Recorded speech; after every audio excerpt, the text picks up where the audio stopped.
meeting. That's turned into a full-time job for you on that board. It's almost, I'll tell you. But we get it. We're making some headway, and hopefully on the 11th, which is Monday, we're having a meeting in Baton Rouge, and hopefully we'll have some finalized product that we can vote on, and which company we're going to choose to write the workers' comp. Very important program, and it looks like they're making some good headway on that. So we should, and you should have a email for me, probably from Ed Fanassi today. I think he's going to send me something that the Workers' Comp Committee, of which I'm a member, will be voting Thursday afternoon about. Not voting, we're going to be discussing the programs that are available to us. And then on Monday, I guess our recommendation will come forward. But getting back to Ray, I understand, I talked to Ray at the Elks Lodge on Tuesday afternoon, and he said it really went well, and that this facility that Corny, my nephew Cornelius Dupre, that's John and Norma Lee's son, really is a nice facility, and yours truly will be flying up there at the beginning of August, sometime during the first, I think it's the first week of August, we're going to be going. What about our friend, and I see Rocky all the time at the race track. He loves horse racing, and Rocky DeCluet for being named Support Person of the Year at Southwest Elementary. How about that? Has been working for the St. Leonard Parish School Board for over 30 years. How about that, Rocky? He has a good time. He kind of likes those horses, and then I think at the same time he's booking Gino Delaforce. He meets a lot of business people there. Welcome back, KSLO. And he is the booking agent, so if you wanting to talk about booking Gino Delaforce for one of your class reunions or family reunions or place of business, call Rocky DeCluet in Lawtell, Louisiana. He's our man. Table Francais, Table Francais expands.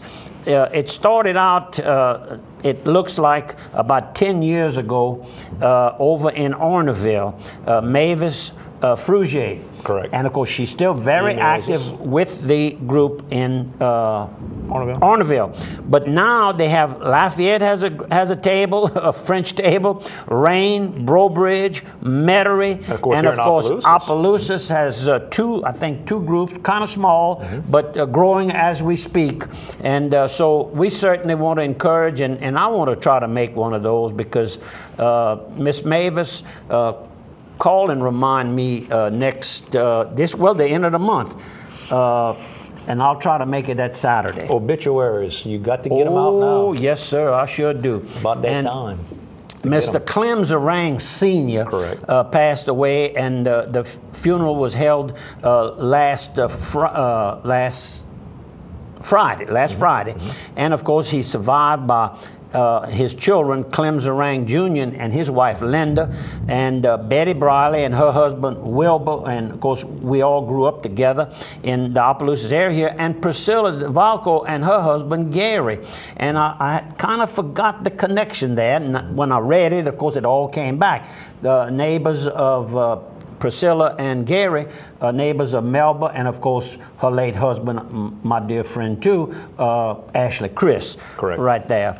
So our deepest sympathies to the Clem Zarang family, and I had spoken to one of the grandkids, and he had told me, he's in the refrigeration business, he told me that about the grandfather dying. And of course, I guess you could call it my first neighbor when I got married. When I returned from the honeymoon, we had bought a little house on Wayne Street here in Opelousas, and our neighbor was Mr. Elmus McDaniel and his wife Margaret, and of course Randy McDaniel and Risa McDaniel, now Jim Nicholson's wife, Jim Nicholson Jr. And of course, Mr. Elmus was 89 years old, went away real fast, peaceful. No, you know, it was.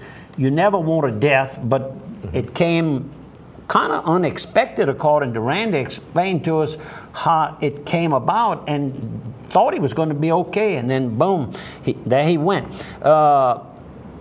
I didn't get to see Miss Margaret. She had gone home. She hadn't gotten there yet. She had stayed quite a while on Tuesday afternoon at the wake, and it kind of brought her down a little bit, but I'm sure she went a little bit later. I was able to visit and kind of reminisce a little bit. Risa was about a year and a half old when we moved next door to them, so she was just a little infant.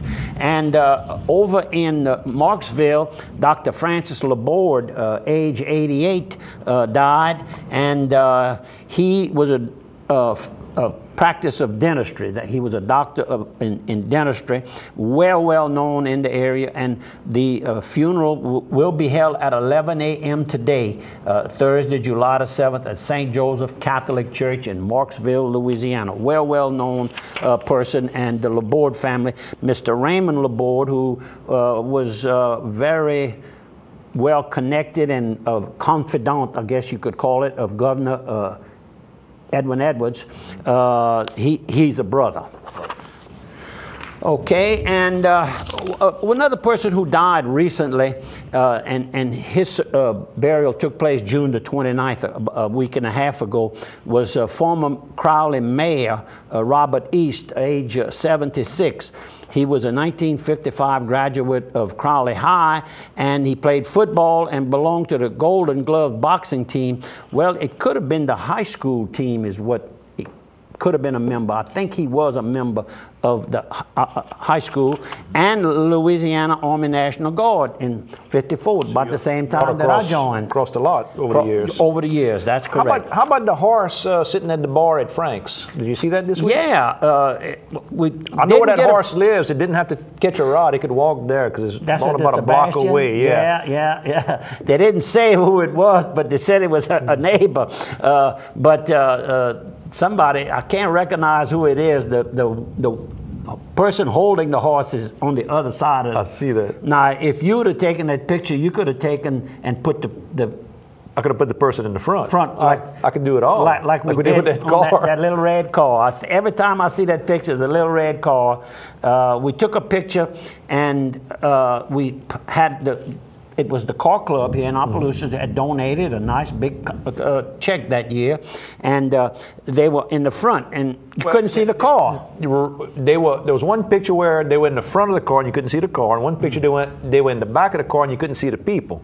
So I took a picture of the car and a picture of the people, and I kind of adjusted them, and I put them behind the car. Behind the car. But I adjusted everybody where you could see them well behind the car. So what you see on this program is not necessarily what actually took place. This is a, what do you call it? This is an opinion show, not a news show. So I can use a little creative editing. A person I've never had the opportunity to meet, but I've read about her success in writing of books and operating a restaurant is Marcel Bdthurs0707. Correct. Shows her sausage stuffed loaves, no bologna on my boat. She went to visit our good friend John LaFleur over there in Washington. He was having a little reception for her. You saw that? Oh, he made it in the middle of the picture. Buddy, yes, but let me tell you, without Marcel Bdthurs0707, a lot of what you see today, you know, Paul Prudhomme was the guy that kind of made that first splash that you heard Cajun around the country. But as these hot chefs would come in, and one of the first ones you think of is Emeril Lagasse, these guys came here not knowing a lot about Cajun culture and Cajun cuisine. Marcel was the person who took a lot of these guys around and introduced them to the fishermen, to the crab people, to the people growing, you know, free-range chickens around and guineas and all that. Marcel really took a lot of these guys underneath her arm, brought them around, and a lot of their cookbooks, if you read a lot of these hot chefs' cookbooks, you'll find notes that Marcel's either a co-writer, co-author, or was involved in the project. Just tremendous lady, tremendous. Yep. And very attractive lady, too, I might add. There you go. The Academy of the Immaculate Conception class of 1961 held its 50-year reunion. Come on. And in fact, part of it was held at Bowles Garage and Sports Bar. You know, he built a little room, private room on the side now, and I don't know if they could all get in there, but I know it was going to, part of it was going to be held in there, because I was there the afternoon that they were going to be there. Which would have been, at that time, would have been Bordelon Chevrolet in 50 years ago. That's right. They talked about, one of the graduates mentioned that they had bought that car there, and I bought my '57 Chevy, brand new, there, and that little room is now a poker room. I just about lost mine. I sold it for $1,000. It was still brand new. Today, $50,000, the car I had. But I sold it, and I took that $1,000 and did something else with it. I put it. You came out okay, you think? I want to congratulate a young man over in Ville Platte, Bobby Dardo. Bobby Dardo does a great job. He really does. Of writing up about the. I mean, look here. They get the pictures, and he has two stories of and he restores interest. photos too. He restores old photos. Yeah, that's correct. And one of the only ones in Acadiana that does this. So you might want, he's Bobby Dardo, and he's got a studio there. Meet Ladie Guidry Weibel, and this is a wonderful story of a lady that is, to my knowledge, I think she's still working. The picture of the original Stellis. Stellis, and yeah, I mean, he does a great job. I remember that sign. It's a story about this lady. She's still there. They have a picture of the grocery store owner, Joel Stelly, and the restaurant cashier. She's worked in that restaurant, I don't know, I guess 60-something years now, and still there. Always been there when I've been going. And of course, I didn't know Jimmy Weibel's background, but he's a member of the Elks and a very friendly. I knew he lived in that area, but had no idea that his mother was a lady that you see back when you go there all the time. Very interesting story. Like all, and the whole crew. And then it shows a picture of the original 3 owners that started Stellis in LeBeau, Mr. Eddie, Mr. Eli, and their brother-in-law, Russell Hugate. And then there's another article here, and the lady was very nice, Miss Sonia Ordway, from the Evangeline Parish Tourist Commission. Spoke to her. She emailed me information on the bricks. They're having an anniversary of Evangeline Parish, and as part of it, they're going to try to sell some bricks that you can get personalized with whatever message you want. Because it's the 100th anniversary this year of Evangeline Parish, and they're going to try to get a nice brass statue of Evangeline. I guess similar to what, they've got a statue of Evangeline in St. Martinville as well. I guess it'll be a brass one similar. So thank you very much, Sonia, and I'll fill in my blanks today. Brick and help them out. And at $100, you can get a 4x8 with 3 lines, or you can, for $300, you can get by 8x8 with 5 lines. So anyhow, find your prayer book. Yep, I just looked up and saw that. Say your prayers, Rabbit, is what Elmer Fudd used to say. Okay. The Bugs Bunny. On closing the program, we always ask you to consider attending the church of your choice this weekend.